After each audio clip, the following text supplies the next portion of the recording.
सरयू से गोदावरी तक आखिरकार प्रधानमंत्री नरेंद्र मोदी क्या संदेश दे रहे हैं, क्योंकि 24 के चुनाव नजदीक है। संदेश क्या है यह भी जान लीजिए। उत्तर प्रदेश, यहां पर रामलला की प्राण प्रतिष्ठा होनी है 22 जनवरी को। अयोध्या में 22 जनवरी को रामलला की प्राण प्रतिष्ठा होगी। पीएम मोदी उद्घाटन में शामिल होंगे। यूपी की 80 लोकसभा सीटों पर इसका असर होता है। अभी हम उत्तर प्रदेश की बात कर रहे हैं, लेकिन पीएम अभी कहां है? महाराष्ट्र में। महाराष्ट्र में कहां है? तो नासिक में। नासिक के गोदावरी किनारे रामकुंड में आज प्रधानमंत्री नरेंद्र मोदी ने पूजा अर्चना की।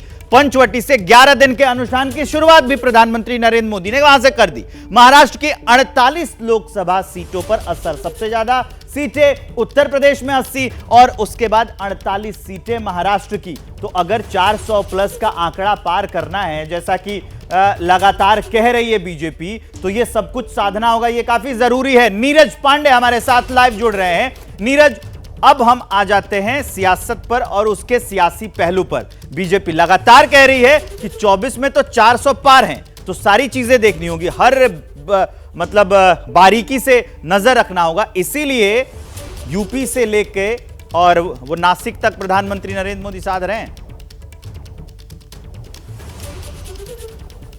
बिल्कुल, यूपी से लेकर नासिक तक प्रधानमंत्री नरेंद्र मोदी ही छाए रहे हैं। आज जब नासिक में उनका जब दौरा था, लगातार जब उनका रोड शो था, तो देखने लायक था। हमने बहुत सारे लोगों से बात की, वो सब नरेंद्र मोदी को देखने आते। और सबसे बड़ी बात एक जो देखने को मिली कि जिससे भी हमने बात की उसके मुंह में सबसे पहला शब्द यही निकलता था, जय श्री राम। तो ये अपने आप में बताता है कि कैसे नासिक और अयोध्या दोनों एक दूसरे को अपने आप में कनेक्ट करते हैं। रही बात जहाँ इसका कितने मायने हैं, देखिए विवेक, बहुत सारे पहलू हैं इसके।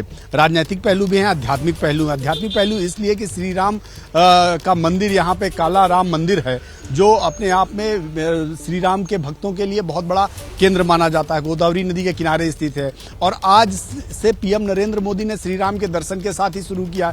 आज ही उन्होंने अपने यहाँ पूजा पाठ भी बैठा दी है, जो अगले 11 दिन तक चलेगी। इसके अलावा आप देखिए 22 को राम मंदिर का उद्घाटन होगा। तो वैदिक रूप से अगर आप देखें तो बहुत महत्वपूर्ण है उनका ये दौरा, और राजनीतिक रूप से देखें तो भी बहुत महत्वपूर्ण है, क्योंकि 2019 में 23 सीटें भारतीय जनता पार्टी ने जीती थी। शिवसेना उनके साथ गठबंधन में थी और उस समय उन्होंने स्वीप किया था, कुछ सीटें छोड़कर। बाकी भारतीय जनता पार्टी का स्ट्राइक रेट यहाँ करीब 95% रहा है।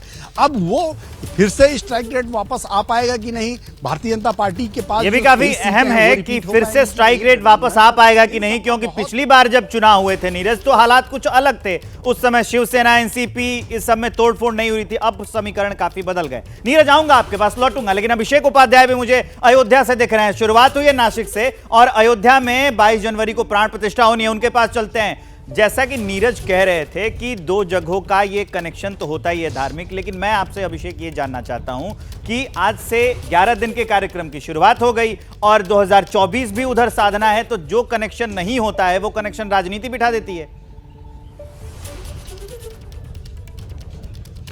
देखिए, राजनीति तो इस मौके पर जब हम बात करें, जब लोकसभा चुनाव जब एकदम सामने हैं, तो विवेक हर एक कदम जो है वो राजनीति के आईने में देखा ही जाएगा। और राजनीति यहाँ कहनी नहीं पड़ती है, प्रधानमंत्री को ये कहना नहीं पड़ेगा, राहुल गांधी को ये कहना नहीं पड़ेगा।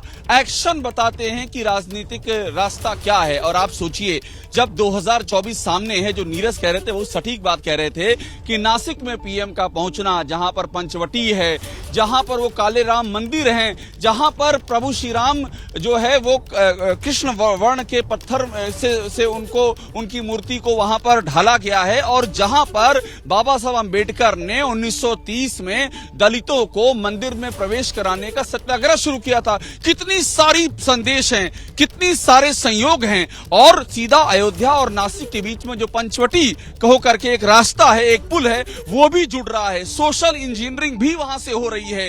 ये सारी चीजें एक जगह पर रह करके हो रही हैं। और आप इससे समझिए कि नासिक का चयन, काले राम मंदिर का चयन, इन सबके राजनीतिक निहितार्थ क्या है। पीएम का एक एक कदम जो भविष्य की योजनाएं हैं, जो भविष्य की राजनीति है, वो उसकी प्रतिध्वनि होता है। ये हम पहले भी देखते आए हैं और इस समय में ये मैसेज और भी ज्यादा पुख्ता होकर के सामने आ रहा है। जी, जैसे ही घड़ी का काटा दोपहर 2:30 पे आए, बबीता जी का दिल सास बहू साजिश के लिए मचल जाए।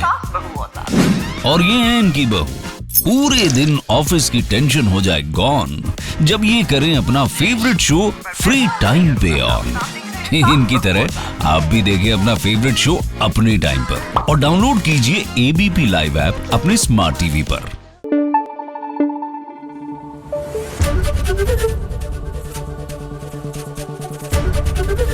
एबीपी न्यूज आपको रखे आगे।